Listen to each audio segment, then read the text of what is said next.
Cuando intenté abrir el refrigerador en mi propia cocina, mi hijo me dio una palmada en la mano, como si fuera un niño desobediente robando dulces. El sonido resonó en el silencio de la noche y por un instante no podía creer lo que acababa de pasar. Me quedé paralizado, mirando mi mano enrojecida, sintiendo el dolor físico que no era nada comparado con la humillación que sentía por dentro. Eduardo me miró con sus ojos llenos de desprecio, como si fuera un insecto molesto en su camino, y me dijo con una voz helada que nunca olvidaré: ¿A dónde crees que vas sin pedir permiso? No pude responder. Las palabras se quedaron atoradas en mi garganta. Sentí que mi propia casa se había convertido en una prisión donde yo era el intruso. Y entonces escuché la voz de Carlos, mi hijo, el muchacho que había criado solo después de la muerte de su madre, aquel por quien me había sacrificado durante tantos años, decir algo que partió mi alma en dos. Mi esposo es el dueño de la casa ahora, papá. Tienes que pedirle permiso hasta para respirar. En ese momento mi mundo se derrumbó. No por la palmada, no por las palabras de Eduardo, sino porque mi propio hijo me estaba traicionando. Sentí como si el suelo se abriera bajo mis pies y me tragara entero. Tenía 68 años y nunca hubiera imaginado terminar así de humillado en mi propia casa, aquella que había construido con tanto esfuerzo al lado de mi difunta esposa Rosa Hernández. Los muros que antes resonaban con risas y amor ahora parecían cerrarse sobre mí, ahogándome. Miré a Carlos, buscando un rastro del hijo que había conocido, pero lo que vi fue un extraño, un hombre completamente dominado con ojos vacíos, repitiendo las palabras de su esposo como si fueran un mandamiento sagrado. Me pregunté en qué momento lo había perdido, en qué momento había dejado de ser mi muchacho para convertirse en la marioneta de este hombre. Eduardo cruzó los brazos sobre su pecho y sonrió. Esa sonrisa no tenía nada de humano, era crueldad pura. Ahora regresa a tu cuarto, Ramón, dijo, usando mi nombre como si se tratara de un insulto, y la próxima vez que tengas hambre pide por favor. Aquí hay reglas y las vas a seguir, ¿entendido?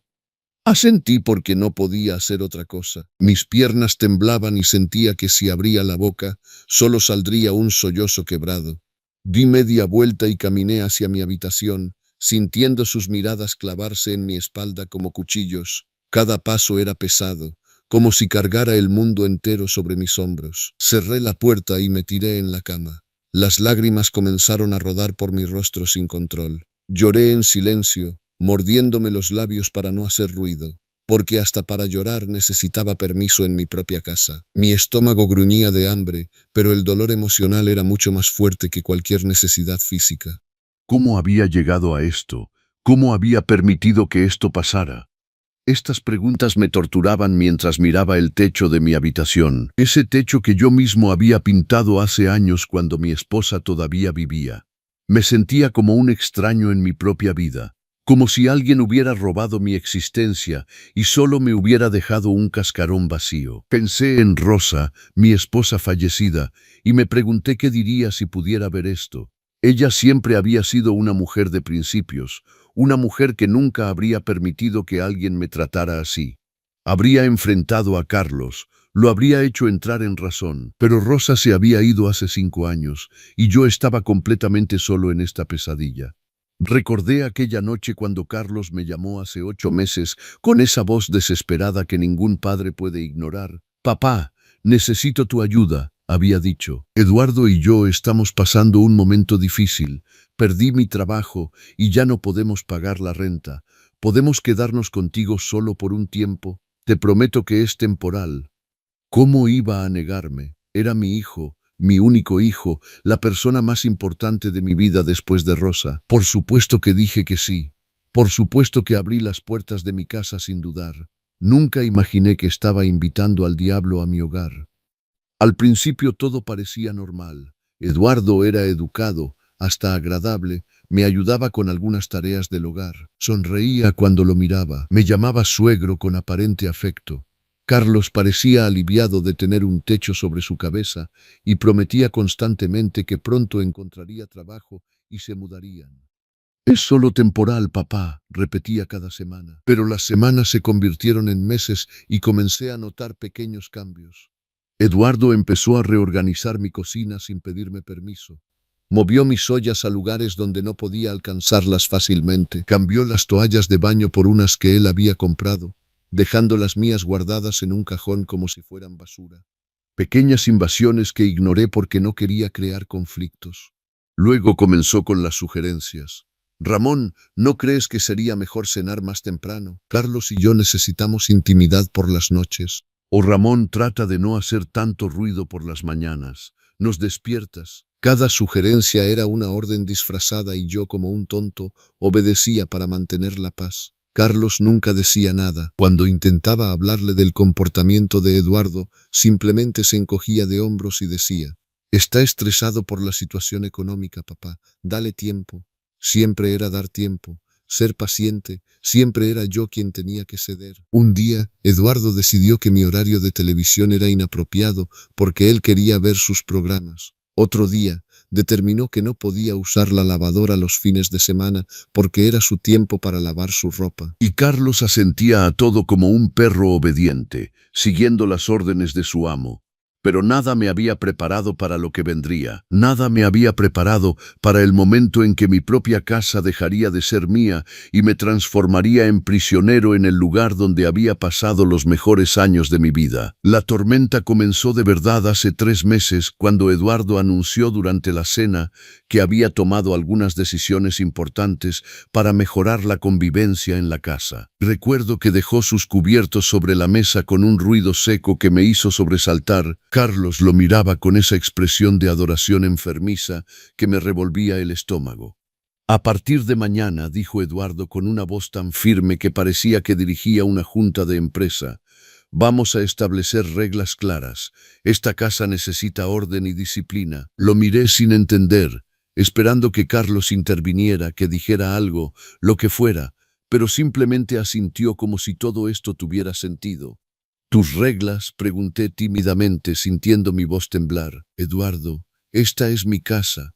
No entiendo por qué necesitaríamos reglas». Me miró como si acabara de decir la mayor estupidez del mundo. Suspiró con exasperación y cruzó los brazos. Ese gesto que ya conocía y que significaba que estaba a punto de decirme algo desagradable. «Por eso mismo necesitamos reglas, Ramón, porque es tu casa y has dejado que todo se vuelva un caos. Carlos y yo no podemos vivir así. Si nos quedamos aquí, las cosas se harán a mi manera». La forma en que pronunció «a mi manera» heló mi sangre. No estaba sugiriendo, estaba imponiendo. Y Carlos se quedó ahí sentado en silencio, traicionándome con su indiferencia. Al día siguiente apareció una lista pegada en el refrigerador. Una larga lista escrita con la caligrafía perfecta de Eduardo, detallando todo lo que podía y no podía hacer en mi propia casa. Leí cada línea, sintiendo la indignación crecer en mi pecho como un animal salvaje, queriendo escapar. Horario de cocina. Ramón solo puede usar la cocina entre las 8 y 9 de la mañana y entre las 2 y 3 de la tarde. Fuera de esos horarios, la cocina es territorio exclusivo de Eduardo. Territorio exclusivo. En mi propia casa. Seguí leyendo con las manos temblorosas. Uso del baño. Ramón debe ducharse antes de las 7 de la mañana o después de las 10 de la noche para no interferir con la rutina de la pareja. Mi rutina de toda una vida, la ducha que tomaba cada mañana a las 8 mientras escuchaba las noticias en la radio, ya no importaba. Tenía que adaptarme a ellos. Uso de la sala. Los viernes y sábados por la noche están exclusivamente reservados para Carlos y Eduardo. Ramón debe permanecer en su habitación después de las 8 de la noche. Me exiliaba en mi habitación como si fuera un mueble viejo que estorbaba en la sala. La lista continuaba con más de 20 puntos, cada uno más absurdo y humillante que el anterior. Arranqué la lista del refrigerador con tanta fuerza que rompí una esquina. Fui directo a la habitación donde Carlos y Eduardo todavía dormían. Toqué la puerta con insistencia, sintiendo la rabia correr por mis venas como lava fundida. «Carlos, Carlos, necesito hablar contigo ahora». Eduardo abrió la puerta con una bata de seda azul que nunca había visto, probablemente comprada con el dinero que yo le daba a Carlos para los gastos. Me miró con desdén como si fuera un vendedor interrumpiendo su mañana. «¿Qué pasa, Ramón? Estábamos durmiendo». «Esto», dije agitando la lista frente a su cara. «Esto es lo que pasa. ¿Quién te crees para imponer reglas en mi casa?» Mi voz salió más fuerte de lo que había planeado. Años de frustración acumulada finalmente encontraban una salida. Detrás de Eduardo, Carlos apareció frotándose los ojos, despeinado y confundido. «Papá, ¿qué está pasando?», preguntó con esa voz de niño que usaba cuando quería evitar problemas. Pero ya no era un niño, era un hombre de 38 años que había elegido a su esposo por encima de su padre, y esa elección me estaba destruyendo poco a poco. «Lo que pasa es que tu esposo puso una lista de reglas en mi refrigerador como si fuera su casa y yo fuera un invitado indeseado. ¿Vas a permitir esto, Carlos? ¿De verdad vas a permitir que me trate así?». Miré a mi hijo con súplica, buscando un rastro del hijo cariñoso que solía defender a su padre contra todo. Eduardo intervino antes de que Carlos pudiera responder. Esas reglas son necesarias, Ramón. No puedes seguir viviendo como si estuvieras solo. Somos 3 personas en esta casa ahora y necesitamos organización. ¿Prefieres que sigamos viviendo en el desorden? «¿Desorden?», repetí incrédulo. «Viví en esta casa durante 40 años con mi esposa y nunca hubo desorden. El desorden llegó cuando ustedes llegaron». Las palabras salieron de mi boca antes de que pudiera retenerlas, crudas y honestas. Vi el rostro de Eduardo endurecerse, sus ojos se estrecharon como los de una serpiente lista para atacar. «Carlos», dijo sin dejar de mirarme, «dile a tu padre que si no le gustan las reglas, tal vez debería buscar otro lugar donde vivir». El silencio que siguió fue ensordecedor. Esperé que Carlos explotara, que le dijera a su esposo que estaba completamente loco, que esta era la casa de su padre y que nadie lo iba a echar. Pero Carlos simplemente suspiró, se pasó la mano por el cabello y dijo: «Papá, Eduardo tiene razón, las reglas nos van a ayudar a convivir mejor. No es gran cosa, son solo algunos horarios». Sentí como si me dieran un golpe en el estómago. Mi propio hijo tomaba su lado, validando esta locura, convirtiéndome en el villano de mi propia historia. «No es gran cosa», murmuré, sintiendo las lágrimas comenzar a arder en mis ojos. «Carlos, me están robando mi casa, me están robando mi vida. ¿Cómo no puedes ver eso?». Extendí mi mano hacia él, un gesto paternal instintivo, buscando reconectar con mi hijo, pero él dio un paso atrás, alejándose, eligiendo la distancia. «Exageras, papá. Nadie te está robando nada. Solo estamos tratando de que esto funcione para todos. Si pudiéramos irnos, ya nos habríamos ido, pero no tenemos dinero. Necesitamos que seas comprensivo». Comprensivo, esa palabra se convirtió en el mantra que Carlos repetiría durante los siguientes meses. Cada vez que intentaba defenderme, cada vez que señalaba lo absurdo de la situación, la respuesta era la misma: «Sé comprensivo». Eduardo sonrió con satisfacción, sabiendo que había ganado. «Qué bueno que entiendes, Carlos. Tu padre tiene que aprender que las cosas han cambiado». Se dio la vuelta y entró a la habitación, dejándome ahí parado con mi hijo, sintiendo el abismo entre nosotros, volverse cada vez más grande e imposible de cruzar. «¿Cómo puedes dejarlo manipularte así?», pregunté en voz baja, un último intento de hacerlo reaccionar. «Tu madre estaría muy decepcionada de verte así, Carlos, convertido en un hombre sin columna vertebral». Sabía que eran palabras duras, pero era la verdad y alguien tenía que decírsela. El rostro de Carlos se endureció. «No metas a mamá en esto. Ella no está aquí y no tienes ni idea de lo que pensaría. Eduardo es mi esposo y lo voy a apoyar. Si no puedes respetar eso, entonces tenemos un problema». Me dio la espalda y cerró la puerta en mi cara. Literalmente, el ruido de esa puerta cerrándose resonó en mi pecho como el cierre de un ataúd. Me quedé ahí parado en el pasillo, la lista todavía arrugada en mi mano, sintiendo mi mundo derrumbarse. Había perdido a mi hijo, lo había perdido ante un hombre manipulador que había encontrado en él a la víctima perfecta. Un hombre inseguro, sin empleo, vulnerable, fácil de controlar. Regresé a mi habitación arrastrando los pies, sintiéndome de repente como un anciano de 100 años. Me senté en el borde de la cama y miré las fotos en mi mesita de noche. Rosa y yo el día de nuestra boda, jóvenes y llenos de sueños. Carlos bebé, gordito y sonriente en mis brazos. Una foto familiar en la playa, todos riendo.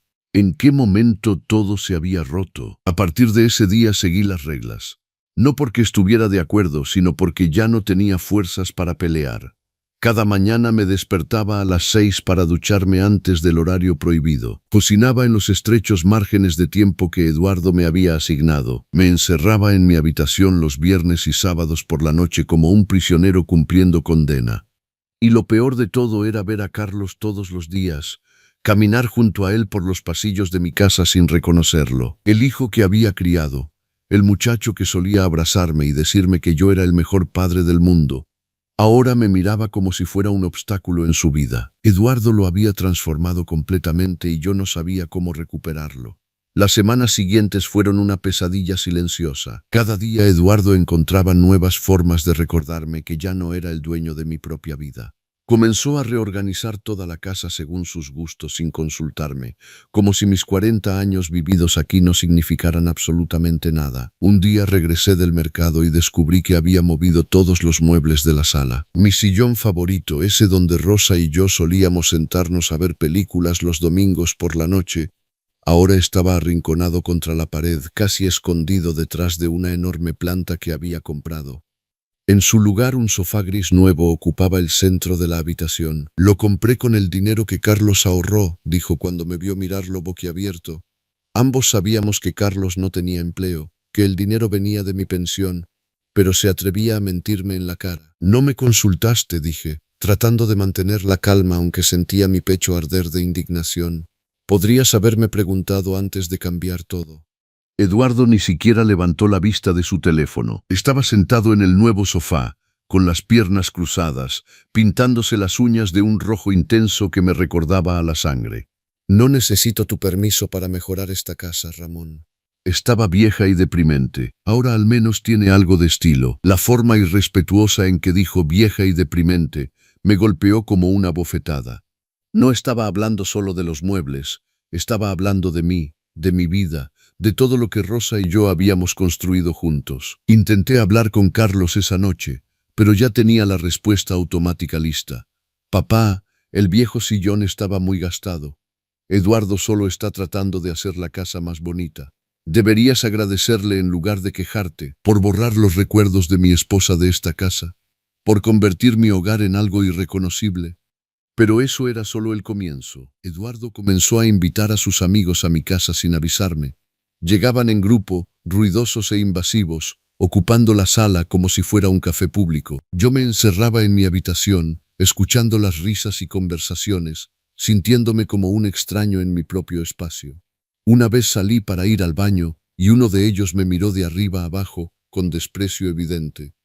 «¿Este es tu suegro?», le preguntó Eduardo en un tono que ni siquiera se molestó en bajar.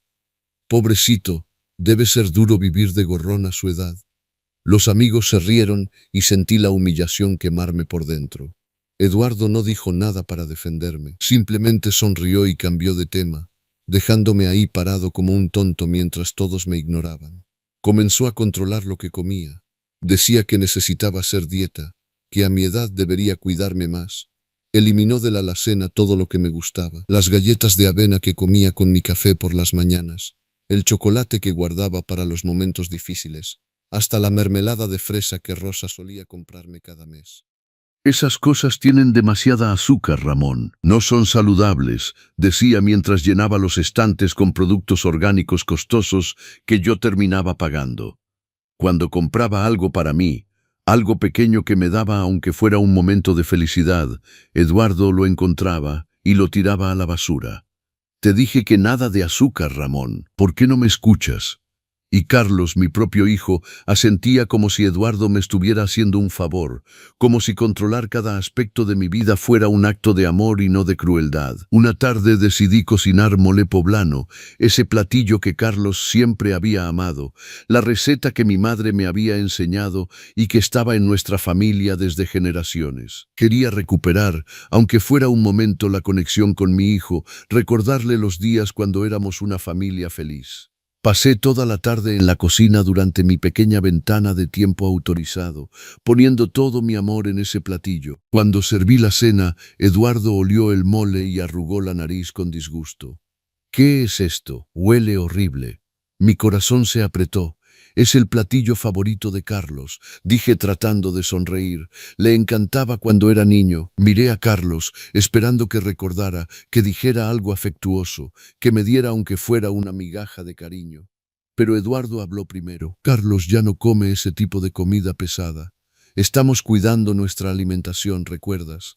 Además, ya había preparado ensaladas para la cena. Señaló el refrigerador donde había efectivamente 2 ensaladas perfectamente dispuestas en recipientes de vidrio. Solo 2 ensaladas.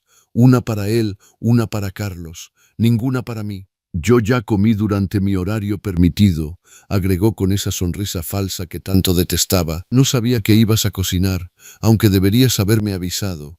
Las reglas dicen que tienes que coordinarte conmigo antes de usar la cocina fuera de tu horario. No era cierto. Había cocinado exactamente durante mi tiempo designado, pero discutir con él era inútil. Siempre encontraba una forma de hacerme parecer el culpable.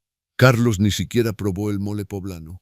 Comió su ensalada en silencio mientras yo miraba la olla llena de comida que nadie iba a comer.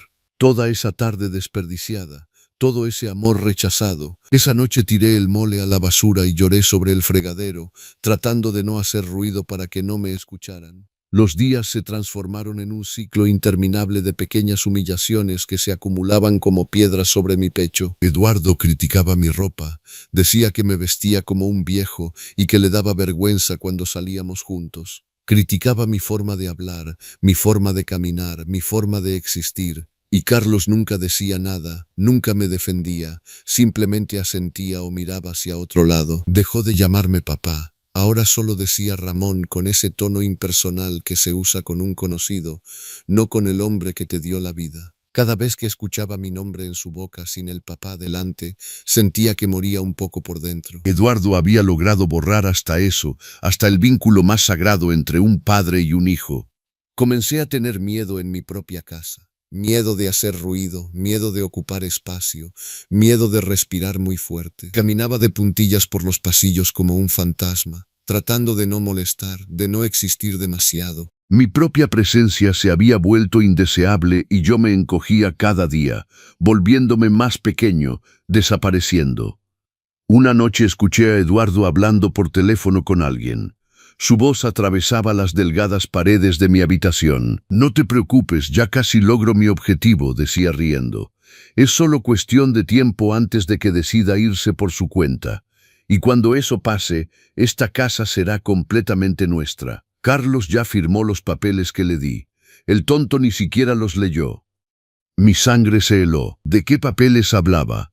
Me quedé pegado a la pared de mi habitación, conteniendo la respiración, tratando de escuchar más. Sí, el abogado dijo que esa firma es suficiente. Cuando se vaya o si le pasa algo, Carlos tendrá todo automáticamente y yo, como su esposo, tendré derecho a todo. Ese viejo estúpido ni siquiera imagina lo que le espera. Sentí náuseas. Eduardo no solo me estaba quitando mi casa mientras vivía en ella, estaba planeando obtener todo legalmente, y Carlos, mi hijo ingenuo y manipulado, había firmado algo sin siquiera consultarme. El nivel de traición era tan profundo que no podía comprenderlo. Mi propio hijo estaba ayudando a robarme, aunque probablemente ni siquiera lo sabía. Al día siguiente intenté hablar con Carlos sobre lo que había escuchado. Hijo, necesito que me digas la verdad. ¿Firmaste recientemente algún documento, algo relacionado con la casa o la herencia? Me miró confundido por un segundo, luego incómodo. Eduardo me pidió que firmara unos papeles del abogado. Dijo que era para protegernos legalmente en caso de que te pasara algo, para que todo fuera más fácil. ¿Y no pensaste en consultarme?, pregunté, sintiendo mi voz debilitarse. ¿No pensaste que tal vez yo debería estar al tanto de documentos que conciernen mi casa? Carlos se encogió de hombros, ese gesto de indiferencia que había perfeccionado en estos últimos meses. Eduardo dijo que era normal, que todas las familias lo hacen.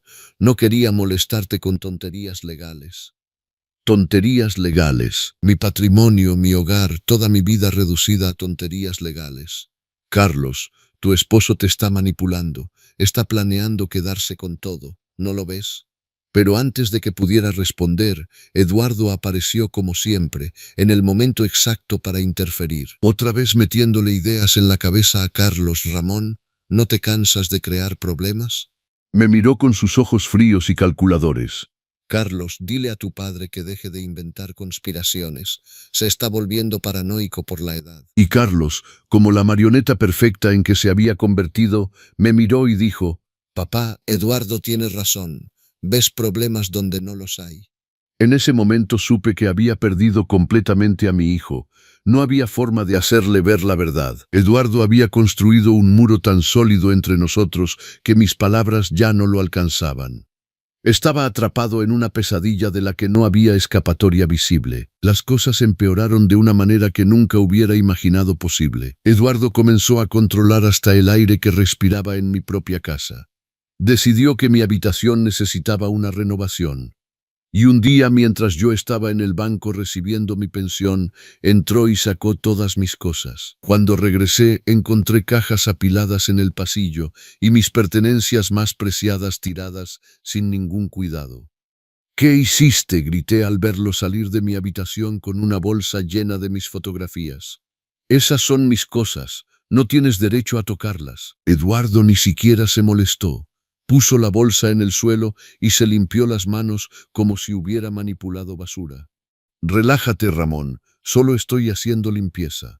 Tu cuarto era un verdadero desastre, lleno de porquerías viejas que nadie necesita. Abrí una de las cajas y mi corazón se rompió en 1000 pedazos. Ahí estaban las cartas de amor que Rosa me había escrito durante nuestro noviazgo, los dibujos que Carlos había hecho en el jardín de niños, el rebozo que mi madre había tejido para mí antes de morir. Todo estaba arrugado y mezclado con ropa vieja, sin ningún respeto, sin ninguna consideración. Estas cosas son mi vida, dije con lágrimas rodando por mi rostro. No son porquerías viejas, son mis recuerdos. Bueno, tus recuerdos ocupan demasiado espacio, respondió Eduardo cruzando los brazos. Además, necesito ese armario para mi ropa. El de nuestro cuarto ya está lleno. Nuestro cuarto, la habitación principal que había sido de Rosa y mía durante décadas, ahora era de ellos. Y ahora también quería mi armario, mi espacio, todo lo que me quedaba. No te voy a dar mi armario, dije, tratando de sonar firme aunque temblaba de pies a cabeza. Ya tienen la habitación principal, el baño grande, la mitad de la casa. Mi cuarto es lo único que me queda. Eduardo sonrió, esa sonrisa de serpiente que ya conocía bien. Bueno, entonces supongo que estas cajas se quedarán aquí en el pasillo. Sería una lástima si alguien se tropezara con ellas y se lastimara. Era una amenaza velada. Si no cedía, destruiría mis cosas, las tiraría, las haría desaparecer. Lo vi en sus ojos, esa crueldad calculada que había perfeccionado. Tragué saliva con dificultad y cedí, derrotado. Está bien, ¿puedes usar el armario?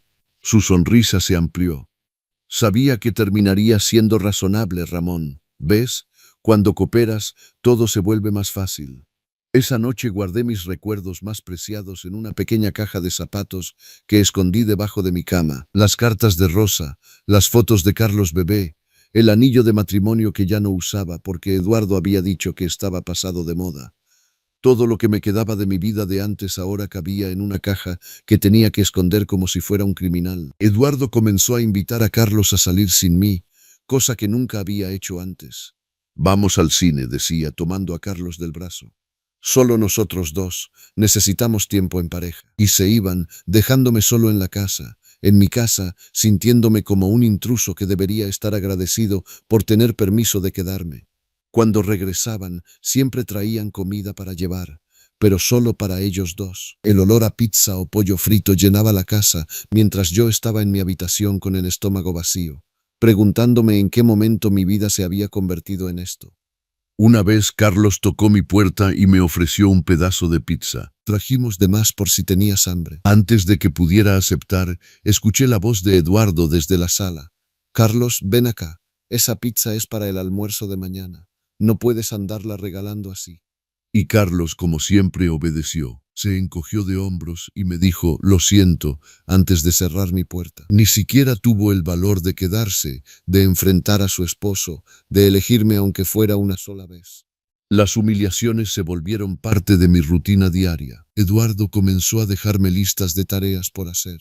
Lavar su ropa, limpiar su baño. cocinar sus platillos favoritos. Cuando protestaba, decía que era lo mínimo que podía hacer ya que vivía gratis en la casa. Gratis, en mi propia casa que había pagado con el dinero de mi trabajo durante años. Un día me atreví a negarme. No voy a lavar tu ropa, Eduardo. No soy tu sirvienta. Su rostro se transformó en una máscara de furia. ¿Ah, no? Bueno, pues quiero que me pagues renta. Si no quieres contribuir con trabajo, contribuye con dinero. 500 pesos, 500 pesos al mes por tu cuarto. 500 pesos, repetí incrédulo. Esta es mi casa. No tengo que pagarte nada. Eduardo se acercó a mí, tan cerca que podía oler su perfume caro, ese que compraba con mi dinero. Esta casa algún día será de Carlos, y Carlos es mi esposo. Así que técnicamente tengo tanto derecho como tú. Ahora, o lavas mi ropa o me pagas. No tenía 500 pesos extra.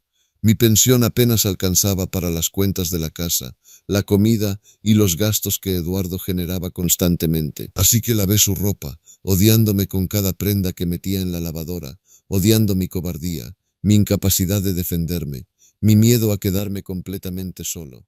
Carlos finalmente consiguió un trabajito, pero era de medio tiempo que apenas le daba 3,000 pesos al mes. Pensé que eso tal vez cambiaría las cosas, que quizás ahora podrían irse y yo recuperaría mi casa, mi vida.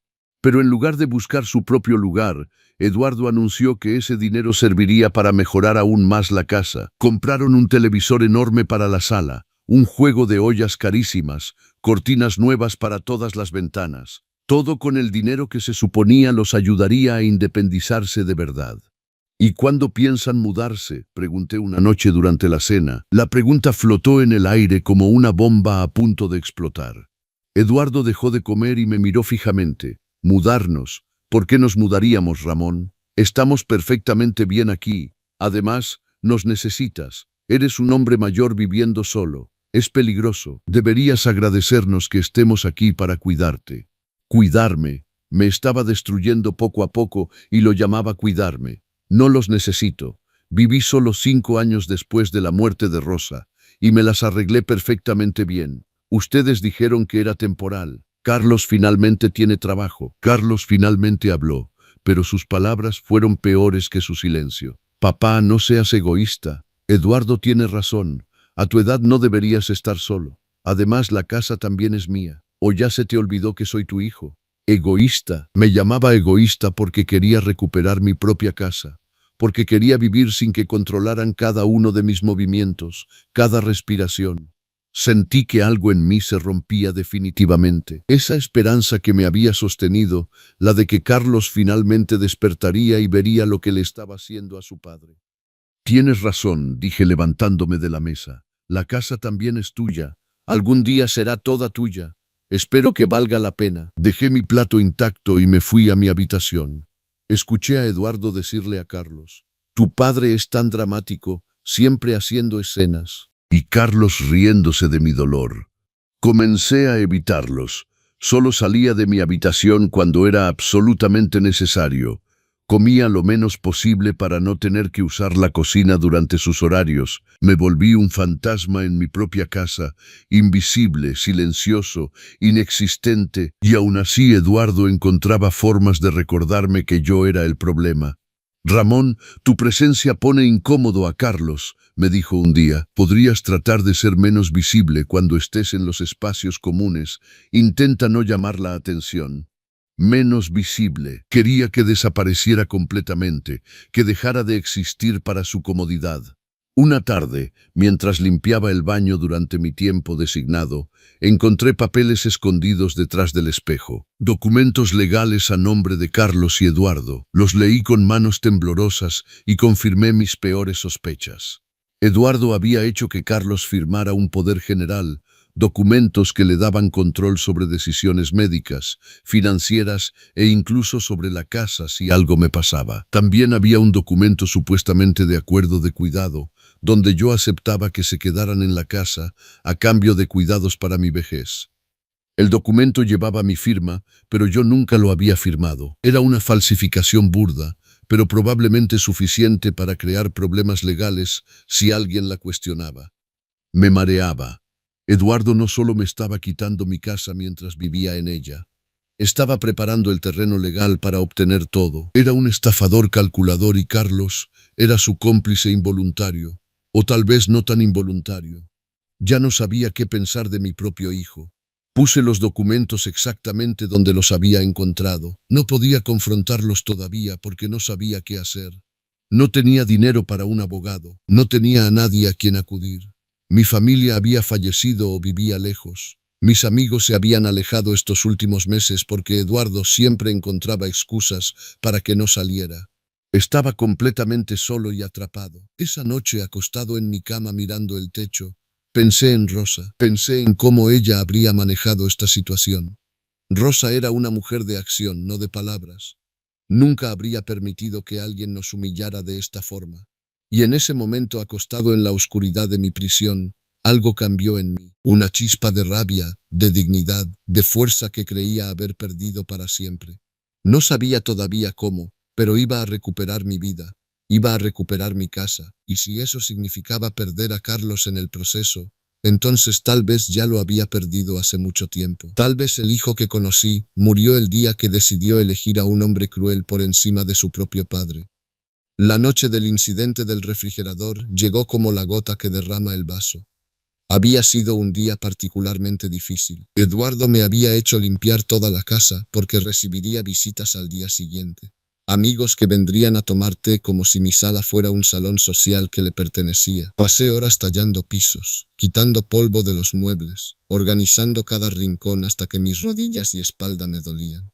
Cuando terminé ya casi eran las 11 de la noche. Eduardo inspeccionó mi trabajo con ojo crítico, pasando su dedo por los marcos de las ventanas, buscando polvo como un supervisor cruel. Supongo que es aceptable, finalmente dijo sin siquiera mirarme. Puedes irte a dormir, como si me diera permiso de descansar en mi propia casa después de limpiar para sus invitados. Fui a mi habitación agotado, pero no podía dormir. Mi estómago gruñía de hambre. Apenas había comido en todo el día porque Eduardo había usado la cocina todo el tiempo preparando bocadillos elegantes para la reunión del día siguiente. Mis horarios designados habían sido completamente ignorados, pero no había dicho nada porque había aprendido que protestar solo empeoraba las cosas. Cerca de las 2 de la mañana, el hambre era insoportable. Pensé que a esa hora todos estarían dormidos y podría bajar en silencio a buscar algo de comer. Solo un pedazo de pan, algo de queso, lo que fuera para calmar el vacío en mi estómago. Me levanté con cuidado, me puse mis pantuflas y salí de la habitación, caminando de puntillas como un ladrón en mi propia casa. La cocina estaba oscura y silenciosa. Suspiré aliviado, pensando que había logrado bajar sin despertar a nadie. Me acerqué al refrigerador y puse mi mano en la manija. Fue en ese momento, justo cuando comenzaba a abrirlo, que sentí el golpe. Una palmada seca y fuerte en mi mano que me hizo soltarla inmediatamente por el dolor y la sorpresa. ¿A dónde crees que vas sin pedir permiso? La voz de Eduardo salió de la oscuridad como el siseo de una serpiente. Encendió la luz de la cocina y ahí estaba, con su bata azul y una expresión de furia en el rostro. Mi mano me ardía donde me había golpeado, pero el dolor físico no era nada comparado con la humillación que sentía. Tengo hambre, dije con una voz casi inaudible. Solo quería comer algo. Me odié por sonar tan débil, tan suplicante. Eduardo cruzó los brazos y bloqueó el refrigerador con su cuerpo como si fuera un tesoro que debía proteger de un ladrón. Ya te he explicado 1000 veces que la comida en esta casa se maneja, Ramón. No puedes venir a comer cuando se te antoje. Es mi refrigerador, murmuré, sintiendo las lágrimas comenzar a acumularse en mis ojos. Mi comida, mi casa. Pero incluso al pronunciar esas palabras, sabía que sonaban huecas y sin poder. Eduardo se rió, una risa cruel que resonó en la cocina silenciosa. Tu casa, eso está por verse. Escuché pasos en las escaleras y Carlos apareció, despeinado y con ojos somnolientos. ¿Qué está pasando? ¿Por qué están gritando? Miré a mi hijo con esperanza, pensando que tal vez esta vez, solo esta vez me defendería, que vería lo absurdo de la situación. Un padre anciano agredido por intentar comer en su propia casa. Tu padre estaba tratando de robar comida del refrigerador sin permiso, dijo Eduardo antes de que yo pudiera hablar. Ya le he explicado las reglas 1000 veces, pero no escucha. Robar. Me llamó ladrón en mi propia cocina. Miré a Carlos suplicante, esperando que dijera algo. Lo que fuera. Papá, dijo Carlos con un suspiro cansado, ¿de verdad es necesario hacer esto en medio de la noche? Ya conoces las reglas. Si tenías hambre podrías haber esperado hasta mañana. Mis piernas comenzaron a temblar. Mi propio hijo me culpaba por tener hambre, por querer comer en mi propia casa, por existir. Carlos, por favor. Mi voz se debilitaba. Esto es ridículo. Me dio una palmada por intentar abrir el refrigerador. ¿No ves lo enfermo que está esto? Extendí mi mano mostrando la marca roja que empezaba a formarse. Mírame, hijo, mírame y dime que esto es normal. Pero Carlos no miró mi mano. En cambio miró a Eduardo, quien le devolvió una mirada significativa que no pude descifrar. Y entonces mi hijo pronunció las palabras que destruirían toda esperanza que me quedaba. Mi esposo es el dueño de la casa ahora, papá. Tienes que pedirle permiso hasta para respirar. El mundo se detuvo. Las palabras flotaron en el aire como cuchillos afilados, clavándose en mi corazón una y otra vez. Mi hijo acababa de decirme que ni siquiera tenía derecho al aire que respiraba sin el permiso de su esposo en mi propia casa. La casa que había construido con su madre, la casa donde él nació, donde dio sus primeros pasos, donde lo crié como padre. Eduardo sonrió triunfante. Había ganado completamente. Había tomado a mi hijo y lo había convertido en un arma en mi contra. ¿Ves, Ramón? Hasta Carlos entiende cómo funcionan las cosas ahora. Entre más rápido lo aceptes, mejor será para todos. Se acercó al refrigerador, lo abrió con toda tranquilidad y tomó una botella de agua. Bebió frente a mí lentamente, saboreando no solo el agua sino su victoria. Ahora vete a tu cuarto, ordenó, cerrando el refrigerador. Y la próxima vez que tengas hambre en horas no autorizadas, espera o pide permiso como debe ser. Carlos asintió apoyándolo. Papá, vete a dormir. Mañana hablamos. Pero yo sabía que mañana no hablaríamos de nada. Mañana sería igual que hoy. Y el día siguiente también. Subí las escaleras sintiendo que cada paso me costaba un pedazo de mi alma. Entré a mi habitación y cerré la puerta. Me senté en el borde de la cama y fue ahí, en la oscuridad de mi prisión, cuando todo finalmente cambió. Algo se rompió en mí, pero no de la forma en que esperaban. No me rompí en derrota, sino en claridad. Vi mi vida con una lucidez brutal. Había mendigado amor, mendigado respeto, mendigado un lugar en mi propia casa. Había permitido que me redujeran a nada, que me convirtieran en una sombra suplicante. Y todo por miedo. Miedo de perder a Carlos, miedo de quedarme solo, miedo de admitir que mi hijo ya no era el muchacho que había conocido. Pero esa noche, con la mano todavía ardiendo de la palmada, el estómago vacío y el corazón roto, tomé una decisión fría, clara y definitiva. No iba a mendigar más, no iba a suplicar más. No iba a permitir que me trataran como basura en mi propia casa. Me levanté y encendí la luz de mi habitación. Busqué debajo de mi cama la caja donde guardaba mis objetos más preciados. Adentro había algo de dinero que había escondido en secreto. Billetes de 100 y 200 pesos que guardaba cuando podía. No era mucho, tal vez 2.500 pesos en total, pero era algo. También tomé un cuaderno viejo y comencé a escribir. Escribí todo lo que había pasado estos últimos meses. Cada humillación, cada abuso, cada momento en que Carlos eligió a Eduardo por encima de mí. No sabía para qué me serviría este registro, pero algo me decía que necesitaba documentar todo.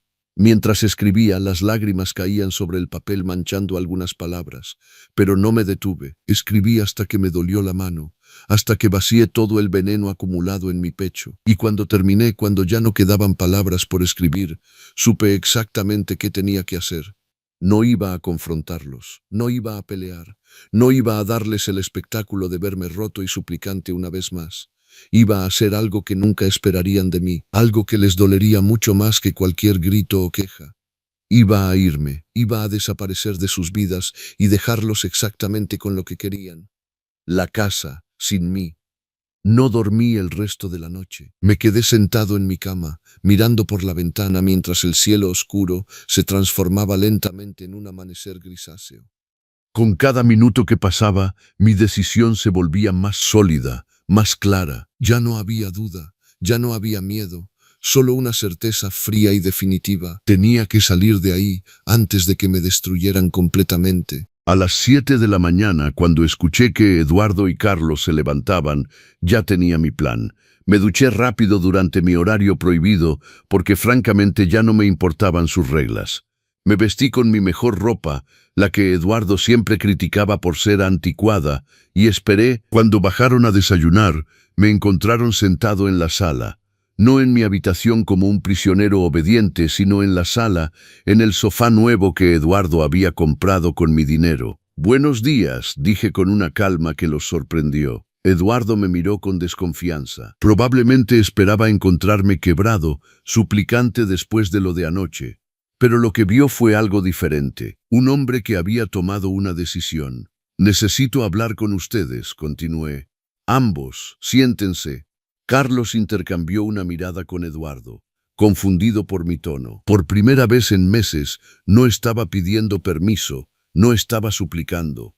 Estaba dando una orden en mi propia casa. Se sentaron Eduardo con los brazos cruzados y esa sonrisa arrogante que tanto conocía. Carlos nervioso, jugando con sus dedos. «He pensado mucho sobre la situación», empecé, eligiendo mis palabras cuidadosamente. «Y tienen razón.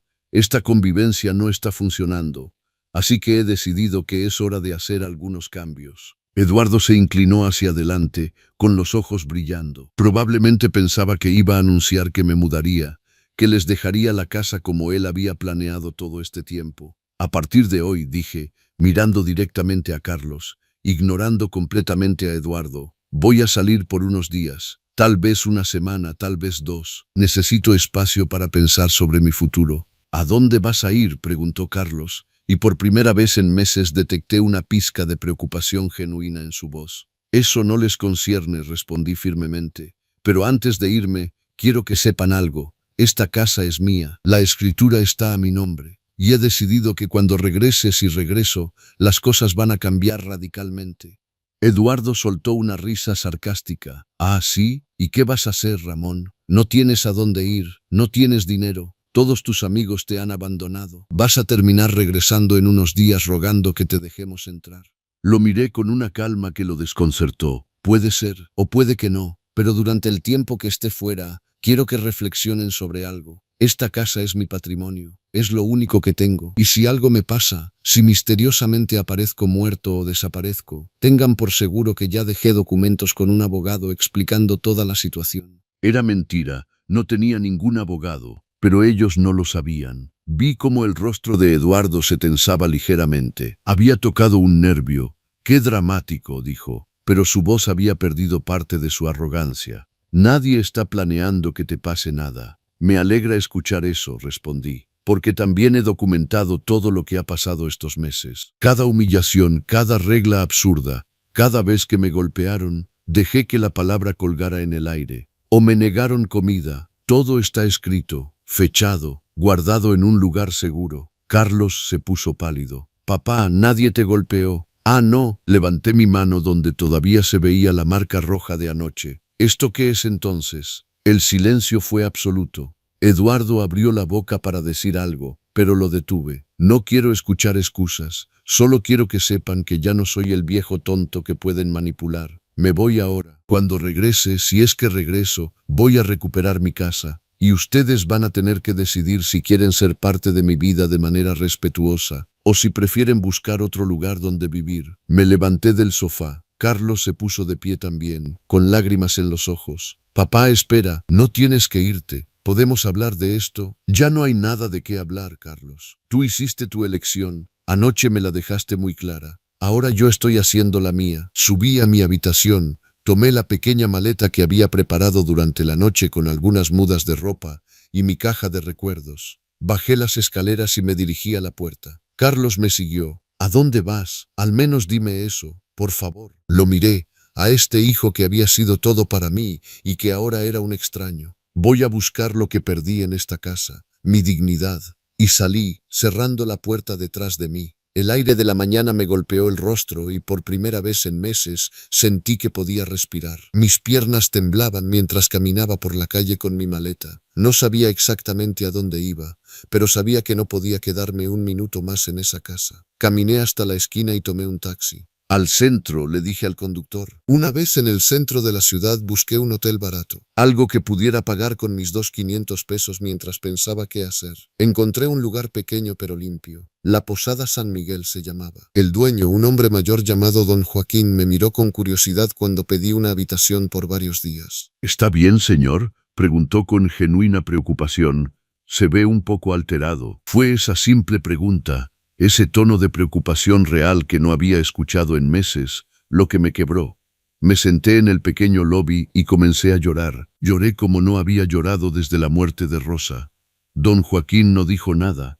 Solo puso su mano en mi hombro y esperó. Cuando finalmente pude hablar, le conté todo. No sé por qué. Tal vez porque era un completo extraño y necesitaba desahogarme con alguien que no me juzgara. Él escuchó en silencio, asintiendo de vez en cuando. Cuando terminé, suspiró profundamente. Mi amigo dijo con voz calmada, lo que necesita no es solo un cuarto de hotel. Necesita un plan. Y necesita ayuda. No tengo a nadie, admití. No tengo familia, mis amigos. Me alejé de todos por no causar problemas. Todos tenemos a alguien, respondió don Joaquín. Solo que a veces olvidamos dónde buscar. ¿Ha intentado contactar a algún viejo amigo? ¿Alguien de antes? Pensé en Roberto, mi compadre de hace años. Habíamos trabajado juntos durante décadas.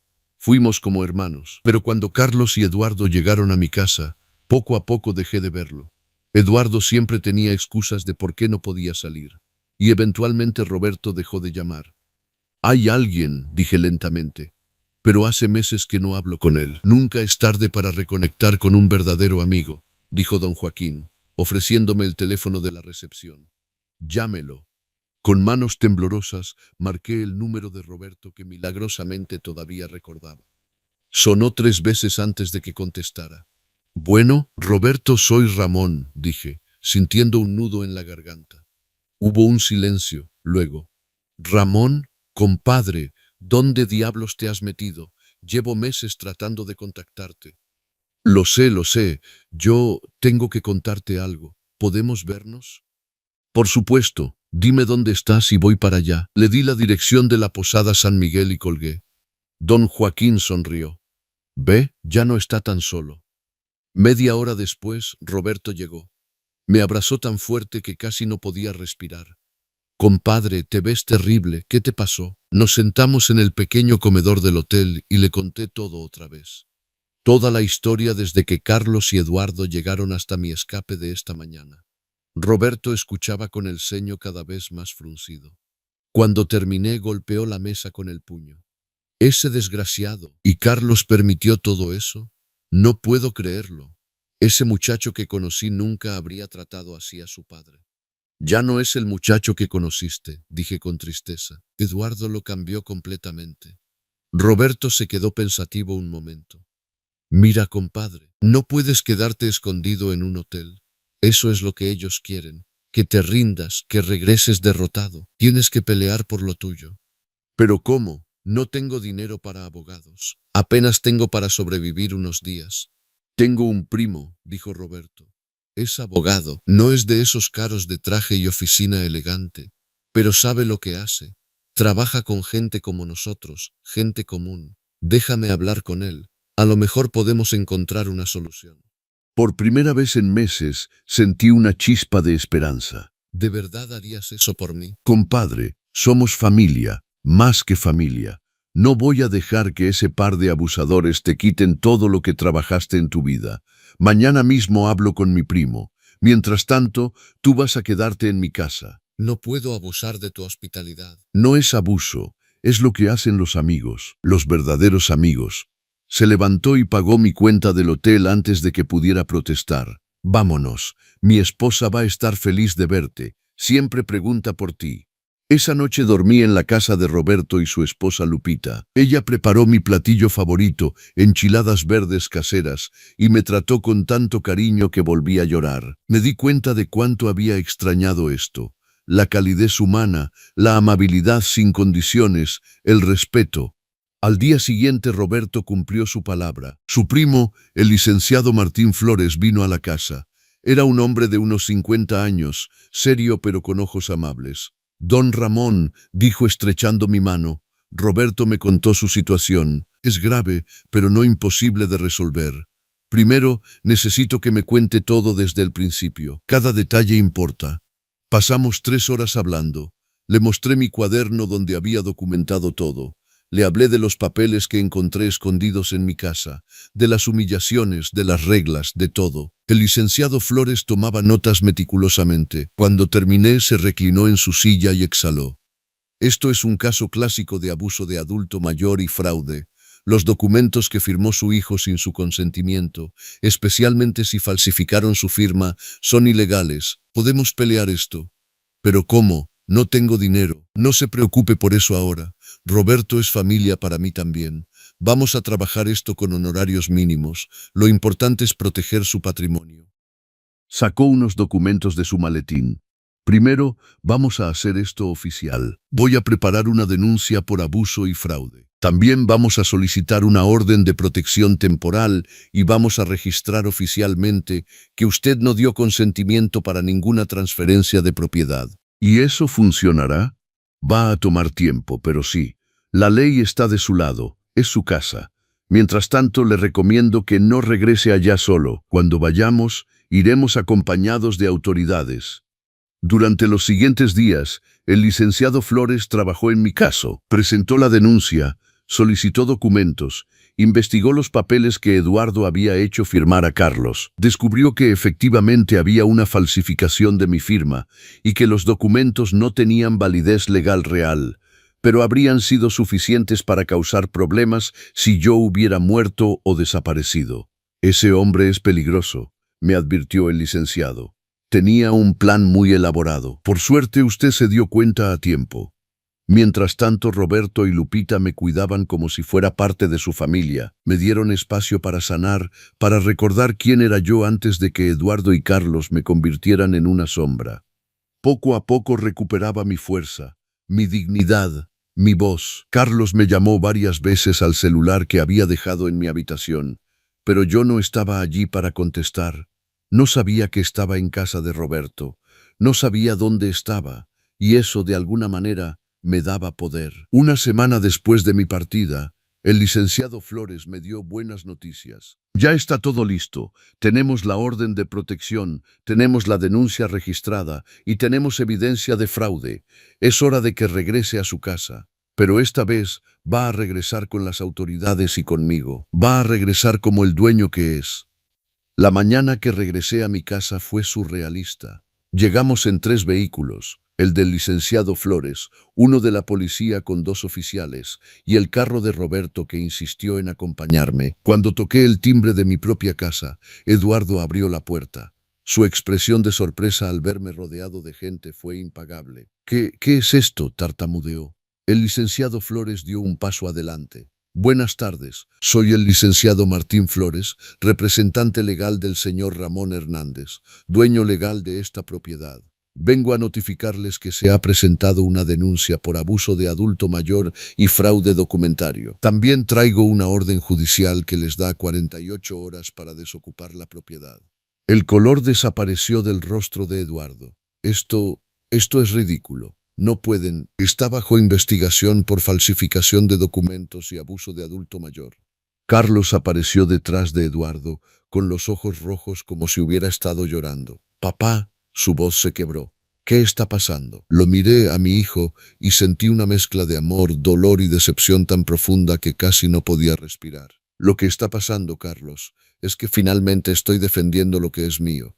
Lo que está pasando es que ya no voy a permitir que me traten como basura en mi propia casa. Lo que está pasando es que tuviste tu oportunidad de elegir y elegiste mal.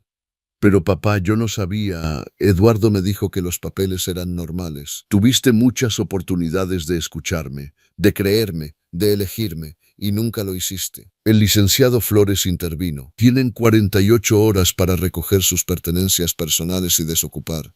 Si intentan quedarse después de ese tiempo, serán desalojados por la fuerza.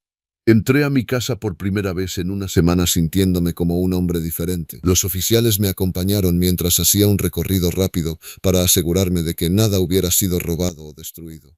La casa estaba sorprendentemente limpia, casi como si Eduardo hubiera estado tratando de mantener las apariencias, esperando mi regreso. Pero había cambios. El sofá gris seguía en el centro de la sala. Mi sillón favorito todavía estaba arrinconado. Las cortinas nuevas colgaban en las ventanas. Quiero que todo vuelva a como estaba, le dije al licenciado Flores. Todo lo que compraron con mi dinero, todo lo que cambiaron sin mi permiso. Es su derecho, asintió. Pero primero asegurémonos de que cumplan con la orden de desalojo. Durante las siguientes 48 horas me quedé en casa de Roberto. No quería estar en mi casa mientras ellos todavía estuvieran ahí. El licenciado Flores me aconsejó que era mejor así, por seguridad. Carlos me llamó 27 veces esas 2 noches. Dejó mensajes llorando, suplicando que habláramos, que le diera una oportunidad de explicar. Pero yo no contesté. No estaba listo, tal vez nunca lo estaría. Eduardo, por otro lado, no llamó ni una sola vez. Eso me decía todo lo que necesitaba saber sobre él. Nunca había sentido nada real por mí o por esta familia. Solo había sido una oportunidad, un objetivo, un medio para obtener lo que quería. El tercer día el licenciado Flores y yo regresamos a la casa. Estaba vacía.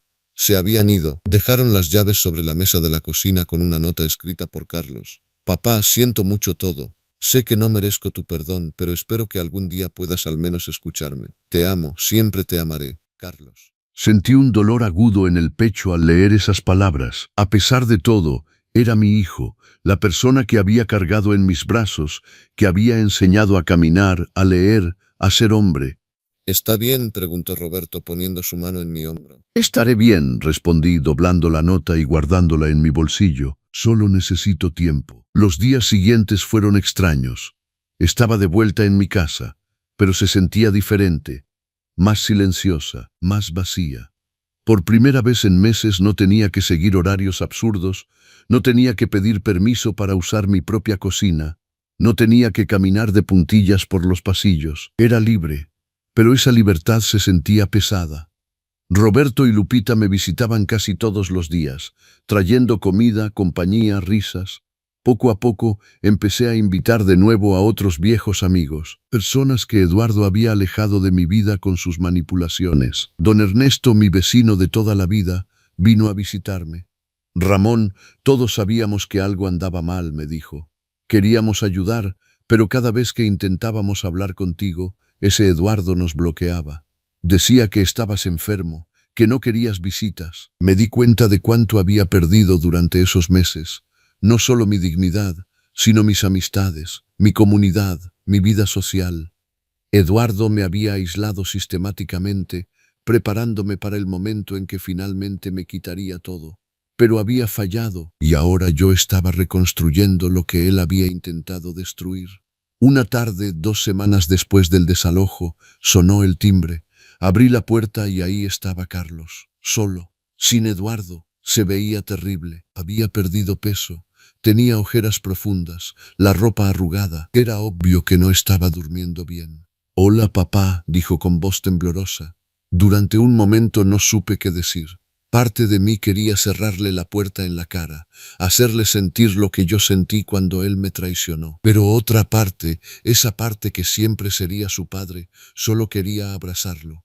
«¿Qué quieres, Carlos?», pregunté, manteniendo mi voz neutral.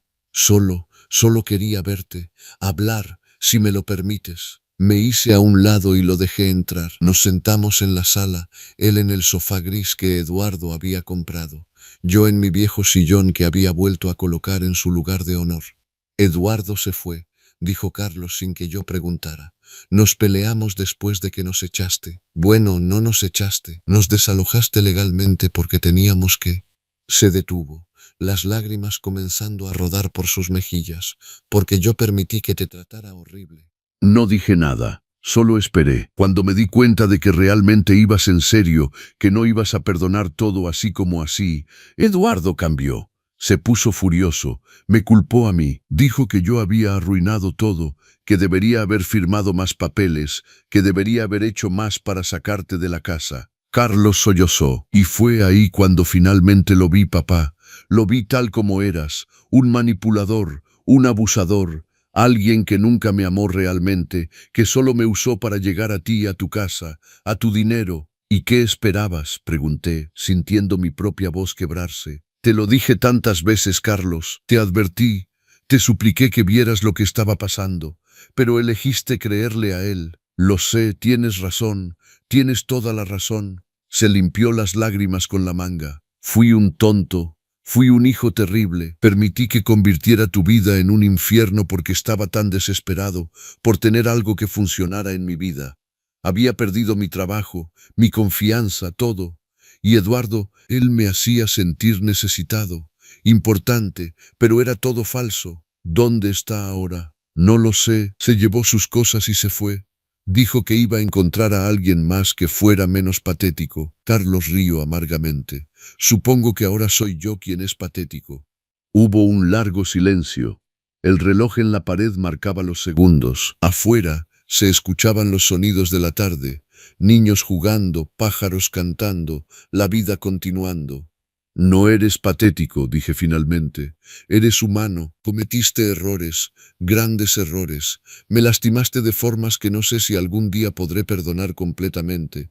Pero eres mi hijo. Carlos levantó la vista, con los ojos llenos de esperanza y miedo.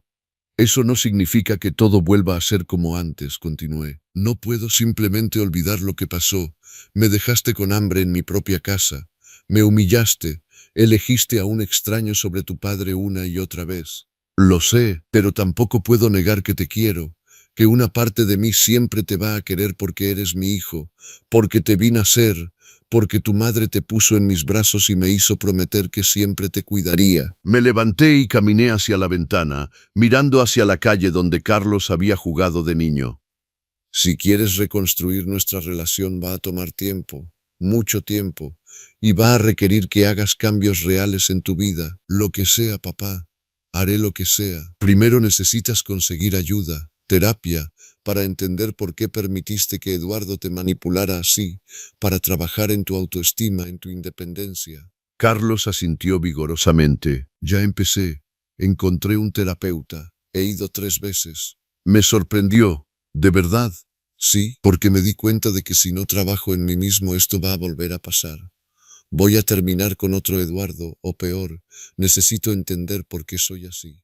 Sentí una pequeña chispa de esperanza. Tal vez, solo tal vez, mi hijo todavía estaba ahí, enterrado bajo el daño que Eduardo había causado, pero todavía ahí. Segundo, continué, necesitas encontrar trabajo, real, independizarte. No puedes volver a vivir aquí, Carlos. No ahora, tal vez nunca. Necesitas construir tu propia vida. Entiendo, ya estoy buscando. Roberto me ayudó a conseguir algunas entrevistas. ¿Roberto? Sí, fui a su casa, le pedí perdón por cómo lo alejé de tu vida, y él, siendo el hombre increíble que es, me perdonó. Me dijo que me ayudaría, pero solo si realmente estaba comprometido a cambiar. Sentí gratitud hacia mi viejo amigo. Incluso cuando yo no podía ver un camino hacia adelante, Roberto lo veía. Y tercero, dije, volviéndome para mirarlo directamente, necesitas aceptar que ganarte mi confianza de nuevo no va a ser fácil. Va a requerir consistencia, acciones, no solo palabras, y puede que nunca volvamos a tener lo que tuvimos antes. Lo acepto, todo. Solo dame una oportunidad, papá. Por favor. Caminé hacia él y por primera vez en lo que parecían años, puse mi mano sobre su cabeza como solía hacer cuando era niño. Una oportunidad, dije suavemente. Pero si vuelves a permitir que alguien me trate así, si vuelves a elegir a alguien más sobre tu padre, no habrá más oportunidades. ¿Entiendes? Entiendo. Tomó mi mano y la apretó. Te prometo que no volverá a pasar. Voy a ser el hijo que merecías desde el principio. No sé si le creí completamente. El daño era muy profundo, la traición muy dolorosa, pero era un comienzo. Los meses siguientes fueron de reconstrucción lenta. Carlos venía a visitarme una vez a la semana, siempre los domingos por la tarde. Tomábamos café, hablábamos, a veces había silencios incómodos, pero poco a poco esos silencios se hacían menos tensos. Me contaba sobre su terapia, sobre los trabajos que estaba buscando. Le conseguí uno en una tienda de don Ernesto, nada glamoroso, pero era honesto y le daba independencia. Poco a poco, muy poco a poco, empezaba a ver destellos del Carlos que había conocido. El muchacho amable, el que se reía de mis chistes malos, el que recordaba las recetas de su madre. Una tarde, mientras estábamos en la cocina preparando tamales juntos, algo que no habíamos hecho desde que Rosa vivía, Carlos se detuvo y me miró. ¿Papá? Sí, gracias por no rendirte conmigo completamente. Muchos padres lo habrían hecho. Puse mi mano en su hombro. Eres mi hijo, Carlos. Eso nunca va a cambiar. Pero la confianza sí cambió, y tienes que seguir trabajando para recuperarla. Lo sé, y lo haré, cada día. No todo fue perfecto. Hubo recaídas, hubo días en que Carlos faltaba a nuestras reuniones semanales, y yo me preguntaba si había vuelto a caer en viejos patrones. Hubo momentos en que la rabia regresaba, y yo tenía que recordarme respirar, perdonar, seguir adelante. Pero también hubo progresos. Carlos consiguió un apartamento pequeño propio.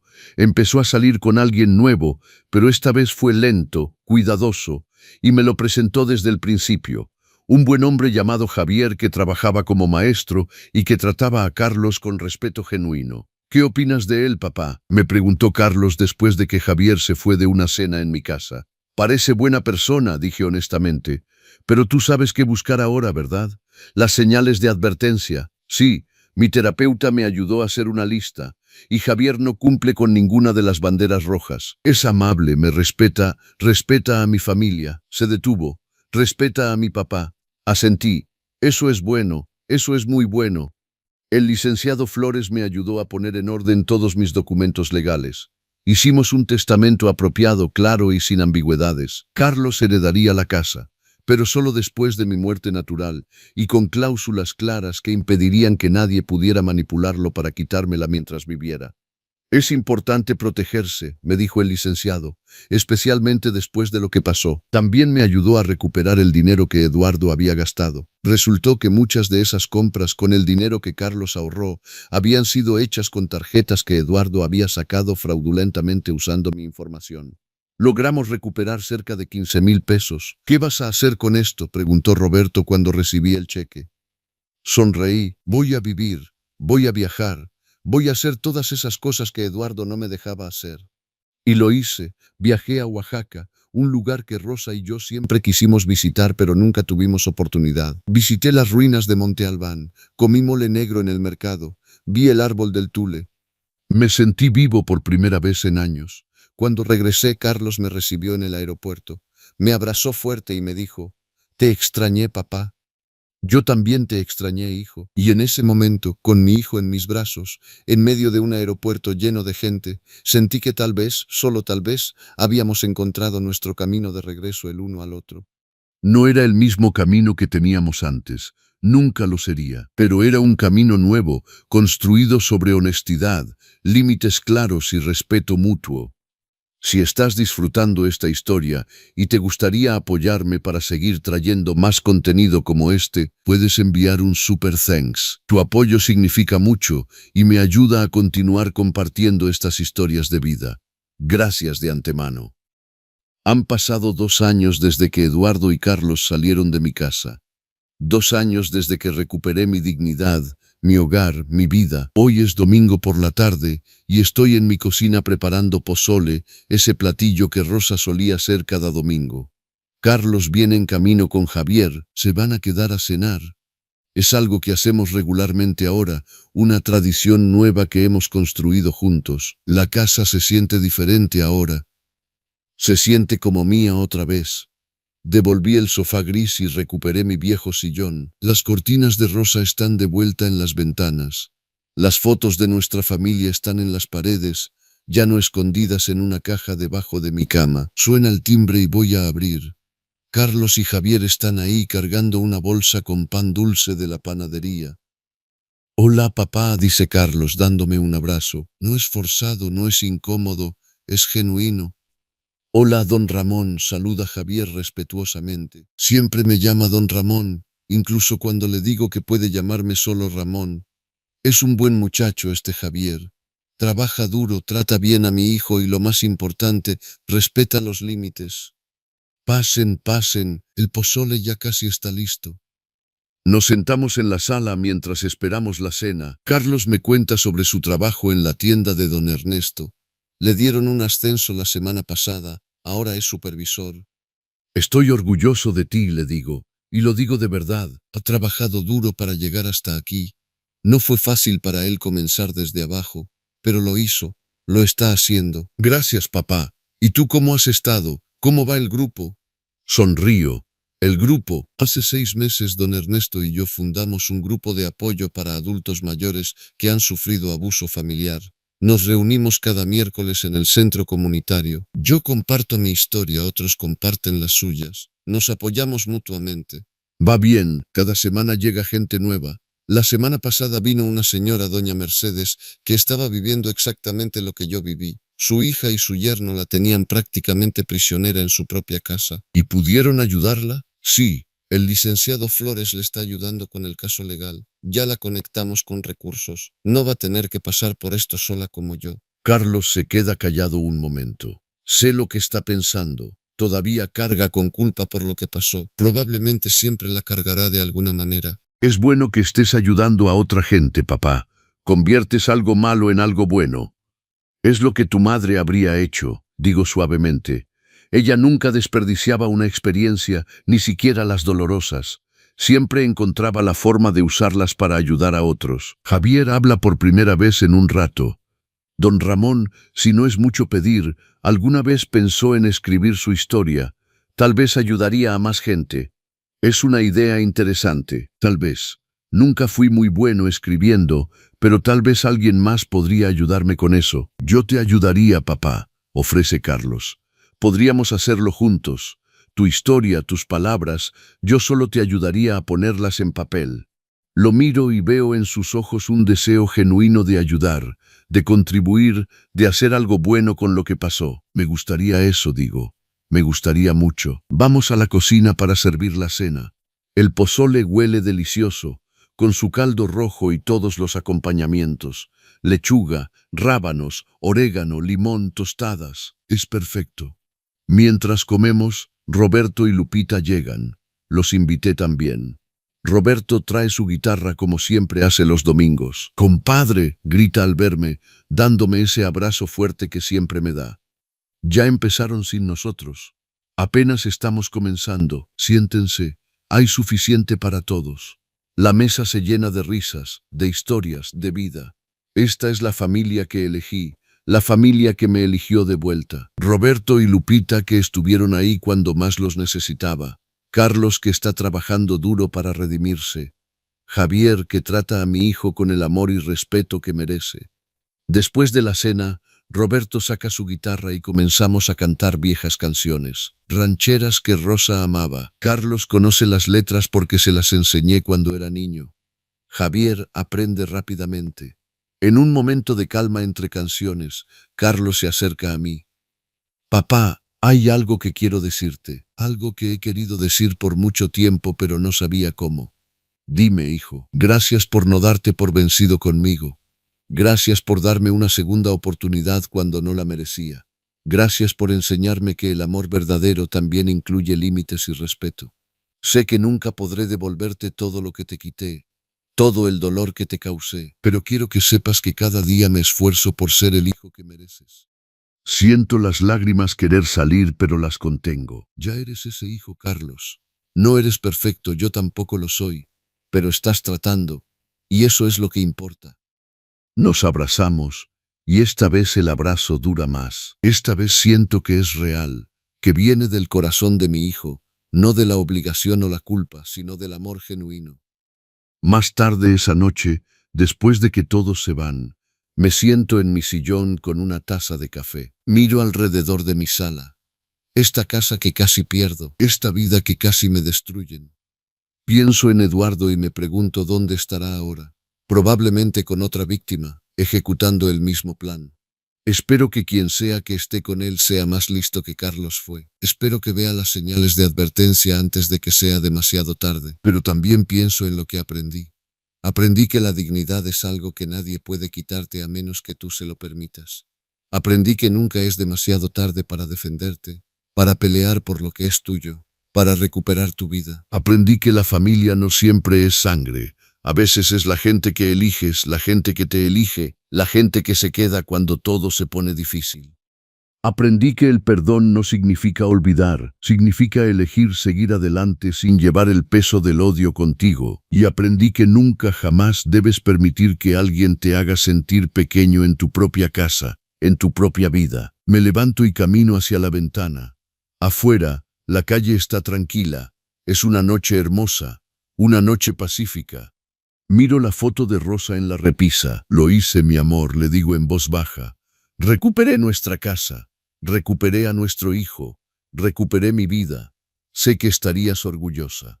Y juro que puedo sentir su presencia, su aprobación, su amor rodeándome. Voy a mi habitación, a mi cama, en mi casa. Ya no tengo miedo, ya no tengo que pedir permiso para existir.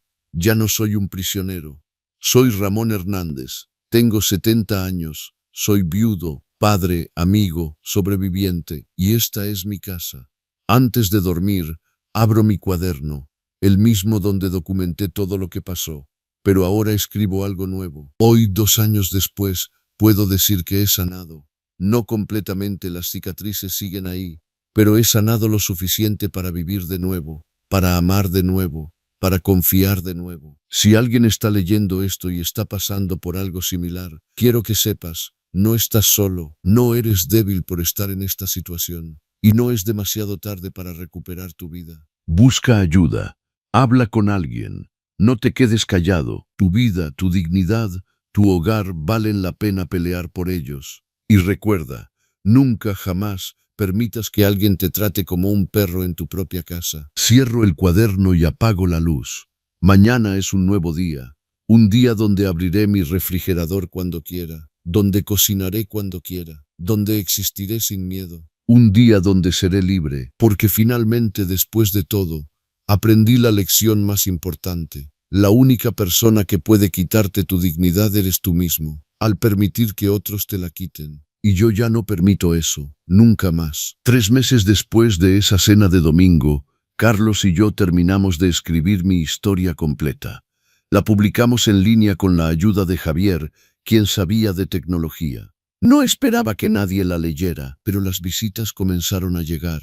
Primero cientos, luego miles, comentarios de gente que había pasado por lo mismo, mensajes de hijos que se dieron cuenta de que estaban permitiendo el abuso de sus padres, historias de adultos mayores que encontraron el valor para defenderse.